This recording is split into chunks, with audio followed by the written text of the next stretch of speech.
Hola, mi nombre es Nora Bar y hoy los invito a hablar sobre el cosmos y sobre una de las figuras más relevantes de la ciencia de todos los tiempos, pero en particular del siglo XX, nuestro ídolo, Einstein. Y vamos a hacerlo con el físico argentino, residente en estos momentos en España, profesor de la Universidad de Santiago de Compostela, José Edelstein. ¿Qué tal, José? ¿Cómo estás? Muy bien, ¿qué tal, Nora? Muy bien, contento de estar aquí. José es autor de este libro hermoso que se llama Einstein para perplejos. Materia, energía, luz, espacio y tiempo. Y está escrito en coautoría con Andrés Gomberov. ¿Cómo es escribir a cuatro manos un libro que tiene muchísima investigación detrás, tiene una cantidad de fuentes, de ir a las fuentes originales de muchas de las anécdotas que se cuentan? Y además creo que uno en cada ciudad, ¿no es cierto? Porque vos estabas Sí. en Santiago de Compostela. Y él en Santiago de Chile. Me Y gusta él, decir que los dos estamos en Santiago, pero frente norte y claro. sur. No, hace falta mucha complicidad, obviamente. Andrés es físico teórico, yo también, profesionales, entonces conocemos el tema del que estamos escribiendo. Obviamente luego la parte histórica y el desarrollo de las ideas, que eso es muy interesante cuando uno aprende en general ciencia. Uno aprende el producto terminado y es muy lindo volver a ver cómo se fueron desarrollando las ideas, que a veces es muy distinto a lo que uno imagina. O sea, muy, como diríamos los físicos, muy no linealmente, no es una seguidilla de acontecimientos que siguen una lógica muy clara. A veces hay, digamos, providencialidad, de No, cosas la accidentales. historia de la ciencia es una novela, ¿no? Absolutamente. Porque hay tantas cosas que se deben, muchísimas al talento, al genio, pero muchas al azar, Sí, ¿no? totalmente. Hay fracasos, malos entendidos, en fin, y todo eso hace una trama verdaderamente extraordinaria, Bueno, que supera las creaciones, ¿no? Claro. de la ficción y de la ciencia ficción. El propio Einstein, digamos, la teoría de la relatividad general, que es su obra maestra, sin ninguna duda, requiere una matemática que él desconocía y que tuvo la enorme fortuna de que en un momento un amigo de la carrera, que se había establecido como matemático, Marcel Grossman, lo invitó a pasar un año con él. Y Einstein estaba un poco desolado porque no sabía cómo, tenía la idea de lo que quería contar, pero no sabía, pensaba que iba a tener que hacer como Newton, inventar la matemática él, y fue un alivio para él que Grossman le explicara que la matemática ya estaba inventada desde el siglo XIX y se la explicara. Si no se hubiera dado ese encuentro, vaya a saber qué hubiera pasado con... Claro, y de hecho él estaba compitiendo con Hilbert en ese momento, ¿no es cierto? Sí, que era un matemático alemán muy importante, sí, y que aparentemente en un momento casi le saca algunos cuerpos, pero bueno, después... Sí, yo no estoy seguro, o sea, no soy historiador de la ciencia. Yo creo que Hilbert Einstein le contaba todo a Hilbert. O sea, Hilbert jugaba con mucha ventaja. Y Hilbert no era tan leal con Einstein como era Einstein con él. Ah, no me digas. Y yo creo que sin Einstein, Hilbert no hubiera llegado a la relatividad general en particular. Digamos, toda la idea previa que hay, cuando ellos empezaron a hablar, ya Hilbert empezó a escuchar la idea ya casi terminada, digamos. ¿Solo con ser físico una persona está en condiciones de leer la teoría de la relatividad y entenderla? No. Bueno, de alguna manera, si no, no hubiéramos escrito el libro. O sea, el libro está escrito para todo público. Esto es como todo. O sea, si uno quiere disfrutar cómo se ve el mundo desde el Everest, hay que subir al Everest. Ahora, no todos estamos en condiciones de hacerlo, o no todos tenemos el tiempo, las ganas, pero bueno, se puede. La gente que ha subido al Everest te puede contar lo mejor posible, tratar de transmitirte lo mejor posible el disfrute que hay de ver el mundo desde allí. De alguna manera las grandes ideas de la ciencia son parecidas porque abordarlas requiere efectivamente algo de disciplina. Entender la física sin la matemática que hay detrás siempre hay algo que le va a faltar. La matemática es la lengua natural de la física y no hay una traducción, no hay un diccionario matemática lengua coloquial. Pero bueno, uno con Andrés, digamos, tenemos una larga experiencia en tratar de convertir, de construir ese diccionario. Y sobre todo quizás de acercar las ideas, la parte de las pasiones que también envuelve al desarrollo de las ideas y que de algún modo hace más humano el desarrollo de estas mismas ideas, digamos. Claro, y que porque no, las ideas no surgen en el claro, no vacío, surgen, ¿no? no Son llegan dictadas producto de de un algún ambiente sitio. cultural, de una Efectivamente. vida, de experiencias. Efectivamente. Y es muy interesante muchísimas veces, casi siempre te diría que es muy interesante ver por qué surgieron esas ideas y no otras. Bueno, en el caso de Einstein están tan entretejidas con su vida, con su trabajo, aquel trabajo que siempre uno cuando tiene que hablar sobre la vida de Einstein repite esa frase que ya está acuñada, que tenía un oscuro trabajo en la oficina de patentes de Berna, claro. ¿no? Y uno lo ve ahí. Sin embargo, no ese trabajo no era tan oscuro. No era tan trabajo, oscuro, no. y además fue la semilla, ¿no? El humus de... Yo creo que sí, yo creo que nunca, bueno, en el libro nosotros de hecho lo hacemos, nunca se le dio tanto valor como el que nosotros intentamos darle en el libro a esa parte del trabajo de Einstein, en el cual él estuvo durante muchos años como empleado técnico en la oficina de patentes, teniendo que evaluar todos los días, durante horas, planos, y básicamente decidir si eran viables, no eran viables, si merecían o no una patente. En una época en la cual la termodinámica y el electromagnetismo estaban muy en vigor, bueno, muy, digamos, de moda. Supongo que él todos los días tendría un montón de máquinas de movimiento perpetuo que tenía que mostrar que no podían funcionar. Y también coordinar relojes, ¿no? En esa época También estaba el problema de cómo coordinar los relojes, por ejemplo, sí. en las vías férreas, ¿no? Los trenes que salían a un horario y que llegaban a otro. Efectivamente, también eso fue muy importante en el tipo de patentes que él tuvo que analizar. Y yo creo que eso fue crucial para que él creara esto que es su marca de autor, que son los experimentos mentales, que es con lo que él revolucionó la física. Es básicamente preguntarse, no esperar a hacer un experimento, sino preguntarse qué pasaría si yo hiciera tal cosa. Aunque no la pueda hacer, me lo puedo preguntar y puedo imaginarme qué pasaría, y la física me tiene que dar una respuesta coherente, o si no hay algo que está mal. Y así descubrió las 5 palabras que hay en el subtítulo: materia, energía, luz, espacio y tiempo, que son prácticamente todo en el universo físico.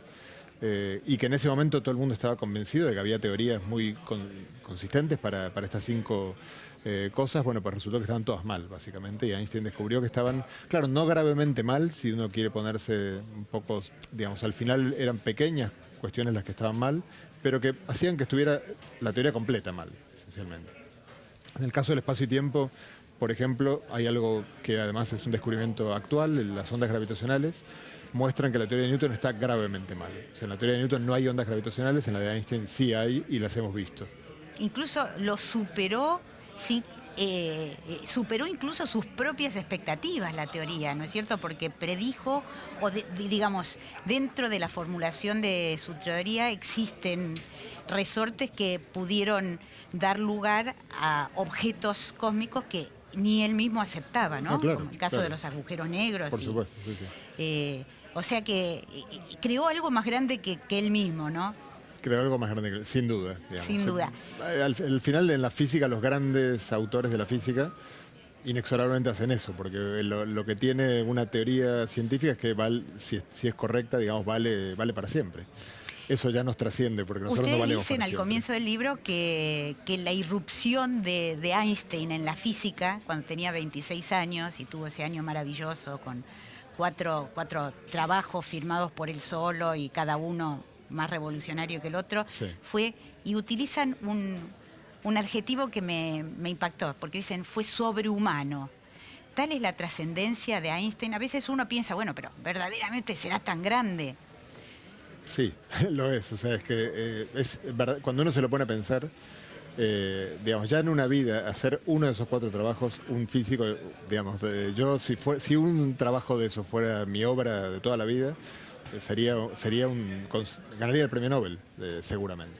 Entonces, imagínate una persona de 26 años que haga esos 4 trabajos, cada uno de los cuales fuera merecedor del premio Nobel. Yo creo que es un absurdo que no lo haya recibido por cada uno de ellos. Creo que hay pocas dudas sobre eso. Y todavía le quedaba la obra maestra, y le quedaban muchos otros grandes trabajos. Es incomprensible cómo una sola persona puede llegar a hacer tanto, digamos, y mucho menos alguien tan joven, un poco por fuera del mundo académico, aunque recién dijimos que la etapa de la oficina de patentes no era tan estéril como uno cree, pero bueno, no estaba metido en el seno de las universidades, escuchando las discusiones o participando de ellas, ¿no? Eso es bastante increíble. De hecho, no lo aceptaban, ¿no? No lo aceptaban, sí. El propio padre tuvo que pedir por favor a distintos profesores, por favor acepten a mi hijo como profesor en una universidad, y no había tenido, o sea, fue a la oficina de patentes porque no pudo conseguir trabajo como profesor, ¿no? Y al final quizás fue una Después suerte. fue un desastre como quizás fue una profesor, suerte, ¿no? porque de algún modo cuando uno... Eso pasa ahora que, bueno, yo tengo alumnos de doctorado y uno se enfrenta a la situación de qué hace uno con un alumno de doctorado, porque uno es consciente de que si alguien va a hacer un descubrimiento importante es alguien muy joven, eso se ha dado siempre en la historia de la física. ¿Por qué? Porque tiene las ideas frescas, porque no va a seguir el camino que siguieron los otros, y es quien tiene alguna posibilidad de no seguirlo. Entonces uno como tutor se ve ante la ambivalencia de guiar, pero no tanto, digamos, de alguna manera, o tratar, bueno, de guiar o no guiar, ¿no? Porque al final la guía de uno es la guía de alguien que está cargado de prejuicios. Entonces que Einstein estuviera por fuera, quizás en ese sentido fue providencial para que él no siguiera la huella de otros y pudiera seguir la propia. Increíble, ¿no? Tengo que hacerte una confesión. Cuando llegó este libro a mis manos, Einstein para perplejos, de Editorial Debate, yo lo miré como hace uno, ¿no? Mira la tapa, la contratapa, y pensé para mis adentros, otro libro sobre Einstein. Debo decir que en mi propia biblioteca tengo un gran, Me imagino. un gran estante dedicado a distintos libros de Einstein que fui adquiriendo y leyendo a lo largo de muchísimos años, porque, como decíamos al principio, es el ídolo de muchísimos de nosotros, por bueno, su vuelo intelectual, su carisma, su figura, todo lo que resume en su figura, porque fue pleno como científico, como ser humano, tuvo contradicciones como todos nosotros, ¿no es cierto? Fue un ser humano. Sí. Exacto. Pero me encontré que en la primera página ustedes hacen la misma pregunta, ¿para qué otro libro sobre Einstein? Y la contestan también. Y la contestamos, ¿Por sí. qué? ¿Por qué es importante otro libro sobre Einstein? ¿Qué es lo que agrega este libro a los que ya existen? Hay muchas biografías, por ejemplo. Claro. Sí, sí. No, evidentemente la pregunta es totalmente legítima, nos la hicimos nosotros mismos. Y el libro no es una biografía, eso es muy importante. Hay biografías excelentes de Einstein, digamos, principalmente para mí la que escribió Abraham Pais, que fue colega de él. Entonces, es una biografía científica, tiene muchas partes en las que comenta la obra. Hay una más o menos reciente que es la de Walter Isaacson, Isaacson, ¿no? sí, claro. Es bastante gruesa y muy... Sí, sí, hay muchas, digamos. Mi favorita es la otra porque además fue alguien que era contemporáneo de Einstein, Claro. así que relata muchas cosas que él vivió al lado de Einstein y lo hace muy bien y comenta muy bien su obra, hace como una especie de comentario crítico sobre la obra. Claro, es un libro más para físicos quizás que para el público en general, pero no es una biografía y fue un gran alivio asumir que así era, porque si no teníamos que ponernos verdaderamente a saber todo, poder responder cualquier pregunta sobre cualquier momento de la vida de él. Lo que nosotros queremos contar es lo que nos apasiona, que es la belleza increíble que hay detrás de su pensamiento. Digamos, la forma de pensar de Einstein era sobre todo eso, es de una elegancia que uno como físico la puede apreciar, de hecho te ves obligado a apreciarla, y cuando uno ve una gran película, lee un gran libro, ¿qué querés hacer? Contárselo a los demás. Entonces queríamos contarle a los demás por qué nos conmueve, nos maravilla, nos apasiona el pensamiento de Einstein. Y nos apasiona la figura porque él también, afortunadamente, podría no haber sido así, pero fue una persona que le tocó vivir un periodo de la historia muy convulso, con digamos, toda la persecución de los judíos en Europa. Nuestros 8 abuelos son judíos y los 8 abuelos emigraron de distintos puntos de Europa a Chile y Argentina por la misma causa por la que él se fue de Europa. Entonces para nosotros es una especie de abuelo putativo también en ese sentido. Y él creó la física en la que trabajamos nosotros ahora. O sea, él creó la forma de hacer física contemporánea, que es esta forma muy teórica en la cual uno va encadenando razonamientos y bueno, el experimento siempre es el último juez, pero todos los experimentos que uno necesita para poder ver las cosas sobre las que uno trabaja son tan caros y tan complejos de hacer que tardan en la vida de una persona. Uno puede llegar a ver un experimento de esos. Entonces Claro. uno Bueno, no puede estar pensemos esperando. las ondas gravitacionales, por ejemplo, que Por se ejemplo. empezaron a planear el experimento hace 30 años. Exactamente. Y antes hubo otros intentos. O sea, en realidad se lleva planeando desde hace... Bueno, yo diría que en el año 57 ya hay una conferencia muy famosa en la cual se revivió la relatividad general, que estaba un poquitito de capa caída porque la física de partículas no hacía más que cosechar éxitos, entonces la relatividad parecía una teoría muy compleja y con muy pocas aplicaciones en ese momento. En el 57 se empezó a revivir y ahí se habló, Richard Feynman habló en una conferencia muy famosa de la posibilidad de medir ondas gravitacionales. Han pasado 60 años. 60 años. Y hay que tener paciencia. O sea, uno tiene que comprender que hay veces que hay ciertas ideas que pueden llevar 2000 años. Comprobar, como la teoría, digamos, la idea que tenían los griegos de los átomos, pues llevó 2000 años ver que eran ciertos, que los átomos existían. Entonces, los tiempos de una persona, de la carrera de una persona, obviamente a veces no van muy de la mano de eso, y en la física teórica, que tenemos que publicar para seguir subsistiendo, tenemos que pensar, y hay unas reglas de juego que son aceptadas por todos, que son cuándo es legítimo, de qué manera es legítimo de alguna manera ir construyendo este castillo de naipes totalmente ilusorio, pero que en principio es la misma forma en la que operó Einstein, digamos, pensando qué pasaría si yo estuviera en un tren que va a la velocidad de la luz, qué pasaría si estoy cerca de una región con un campo gravitacional muy fuerte, muy intenso. Y todas estas cosas, cuando él las planteó, eran imposibles.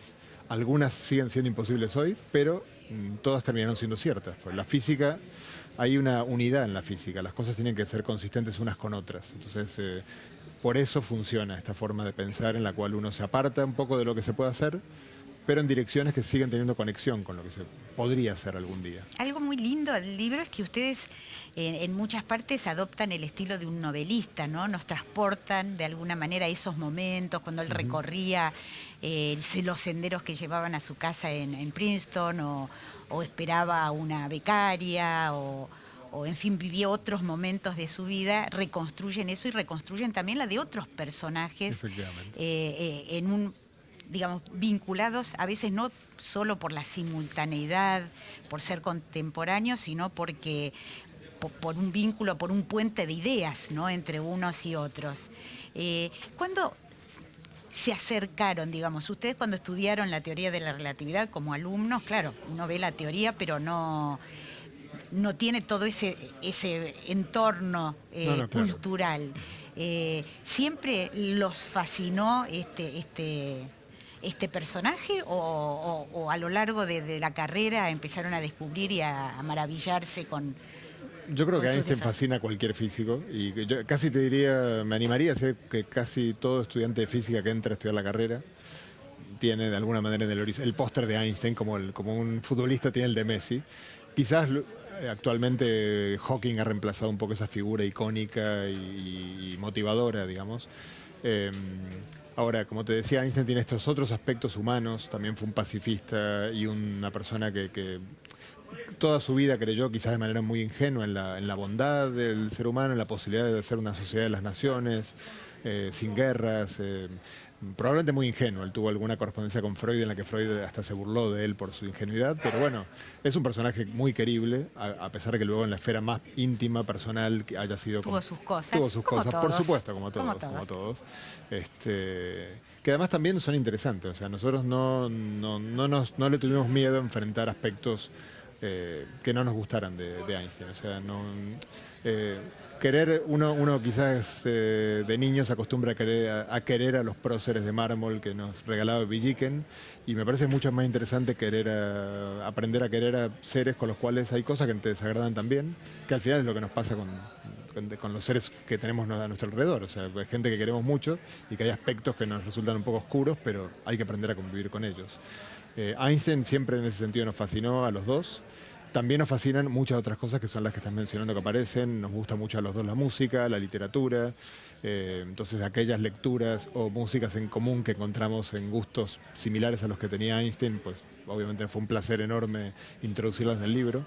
Y por supuesto, a vos también te interesa mucho la comunicación, el contar, digamos, para personas no particularmente entrenadas, ¿no es cierto? Porque haces reuniones en las que hablas sobre física y además escribís en medios de comunicación, y en ese punto en particular no puedo dejar de preguntarte por tu entrevista a Hawking, una de las últimas que concedió, ¿no es cierto?, un medio masivo que se publicó en El País. Sí. ¿Cómo lo conociste? ¿Cómo fue? Es muy difícil. Alguna vez yo viajé a Cambridge y pedí una entrevista con Hawking, y el encargado de prensa de la facultad me dijo: el profesor Hawking por ahora no está dando entrevistas. Así que cuando vi la tuya, por supuesto sentí una sana envidia. Dije, ay, ¿cómo hizo? Pero vos lo entrevistaste en Chile, si mal no recuerdo, yo estaba ahí también.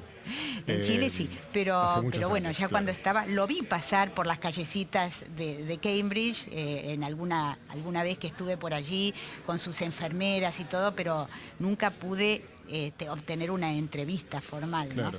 Bueno, yo lo conozco como colega, digamos, hace mucho tiempo. La primera vez que lo vi fue esa vez en Chile, que también estabas vos, y también es la primera vez que te vi a vos.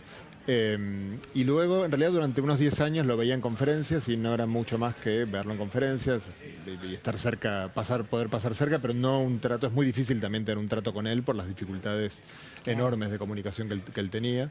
Pero en el 2008, que también volvió a Chile, fue la segunda vez que vino a Latinoamérica, de las únicas dos que vino en su vida.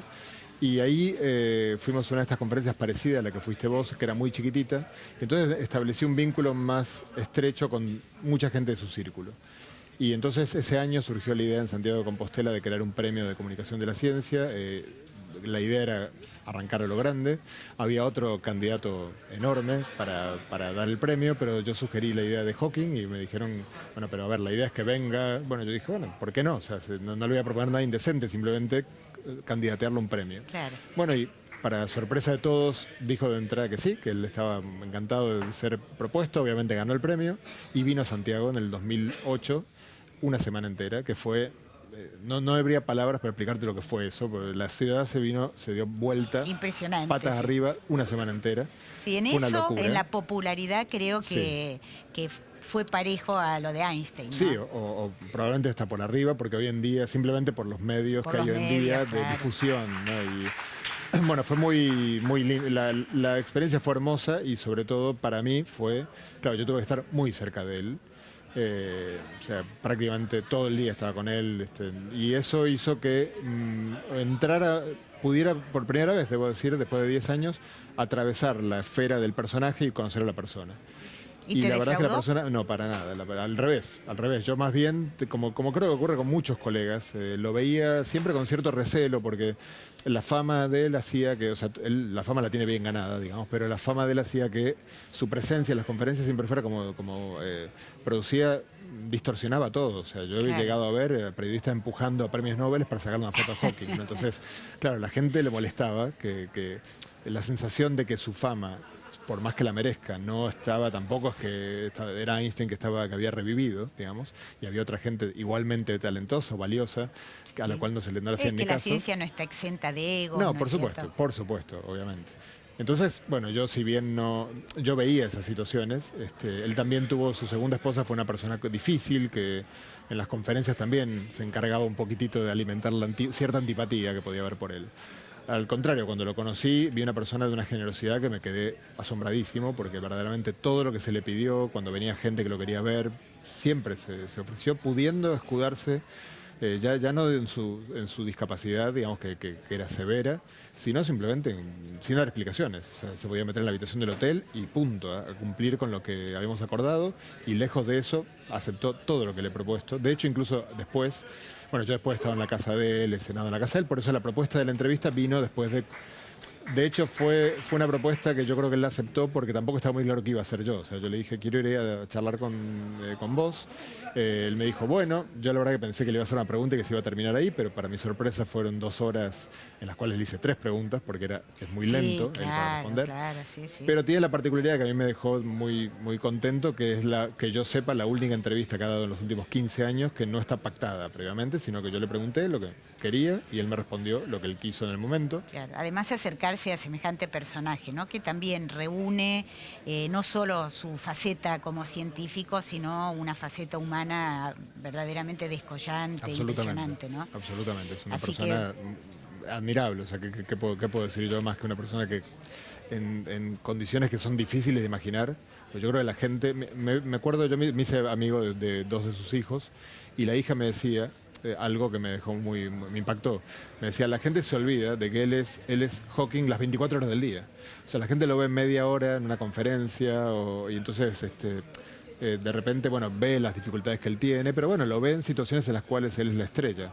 Y él da una charla, la gente lo aplaude, lo aclama, pero luego la gente se vuelve a casa, muy contenta porque lo escuchó Hawking, y él sigue siendo Hawking, con sus limitaciones tremendas para comunicarse, básicamente para comunicarse, que son tremendas porque esto siempre, vos lo conociste a él, y es muy chocante estar frente a una persona que la idea de que la persona está te ve perfectamente, razona perfectamente, pero tenés que esperar media hora para que te diga una frase de Sí, no, es de pocas tremendo. palabras. Y la Es algo que- visión cercana era verdaderamente un golpe, ¿no?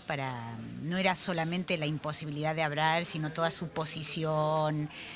No podía hacer absolutamente nada, ¿no? O sea Claro. que sí, va más allá de lo que uno se imaginaba, pero al mismo tiempo el humor, la entereza que mostró a lo largo de toda su vida lo hacen también un héroe para muchísima gente. Sí. Así que bueno, José, un privilegio para nosotros tenerte Muchas acá, gracias. para vos haber conocido y haber seguido los rastros, no solo de Einstein, sino haber conocido tan de cerca a Hawking, dos ídolos de la Sí. ciencia del siglo XX, y realmente te felicito por el libro, es apasionante, ojalá Muchísimas que gracias. muchísima gente se acerque, Ojalá que sí. que no le tenga miedo a la palabra Einstein, a que piense que es solo, digamos, para personas que están muy enteradas de la física, porque se puede seguir perfectamente, y ustedes tienen esa gracia novelística, diría, de que lo transportan a uno hacia esos tiempos en que vivió, pensó, tuvo que luchar, porque tampoco es que las ideas le brotaban así sin esfuerzo,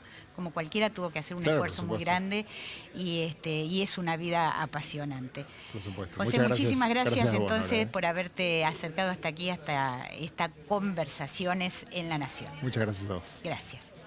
Hoy estuvimos conversando con José Edelstein, autor junto con Andrés Gomberov de Einstein para perplejos. Físico teórico, argentino y profesor de la Universidad de Santiago de Compostela.